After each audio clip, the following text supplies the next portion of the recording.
If you keep showing up as a version of yourself you don't even like anymore, same responses, same pattern, same story, I need you to hear something first. It's not because something's wrong with you. It's because some part of you is being deeply, genuinely loyal. And until you understand what that loyalty is protecting, you can try to change 100 times and still end up back in the same place. So here's what most conversations about identity change miss. Painful identities don't stick because you're weak. They stick because they're working. Not working in the sense of making your life good. Working in the sense of giving your nervous system something it decided it needed. Certainty is one of those things. Even painful certainty feels safer than uncertainty. If you believed for years, for example, that you're the person things fall apart for, there's a strange comfort in that. You always know what's coming. You don't have to hope and be disappointed. Then there's protection. I don't get too close. I don't need people. I keep my guard up. And that wasn't weakness. That was once intelligence. It worked when it needed to. But just because something served you once doesn't mean it's still serving you now. Your brain has one job above everything else,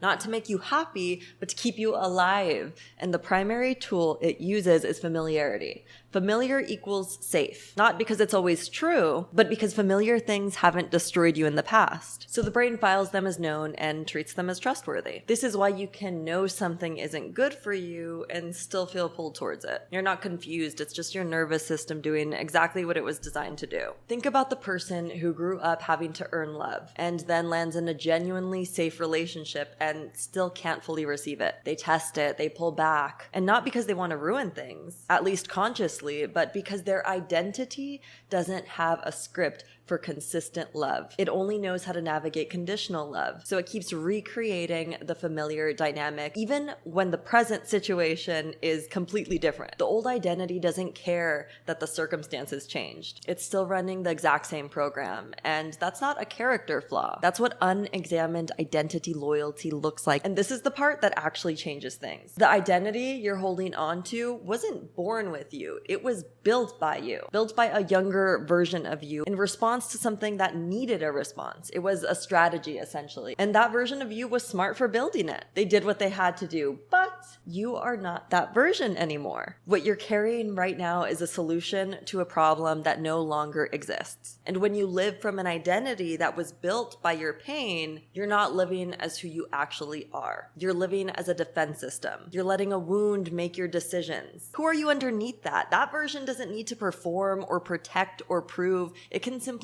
exist and trust and receive. It was never destroyed. It just got buried under a lot of very logical reasons to stay small. So practically, what does this look like to stop reinforcing this programming? First, you stop feeding it evidence. The old identity survives on confirmation every time you replay a past failure as proof of who you are. You give it fuel. You don't have to pretend the past didn't happen. Just stop using it as the final word. Ask, is this actually what's happening right now, or am I running an old pattern? Now, second, we want to interrupt the narrative before it finishes. The old identity moves fast. It'll have a whole story constructed before you even take a breath. The practice is catching it mid-sentence, creating a pause. That gap is where your choice lives. So third, act from who you're becoming before you feel like it. Most people wait to feel different before they act different. But identity doesn't update through feelings first. It actually updates through repeated action. You respond the way the new version of you would respond, even when it's uncomfortable. Not pretending, but practicing. There's an actual difference. Releasing the old identity is not a rejection of who you were. That version of you did something remarkable. They got you here. They carried something heavy and found a way through.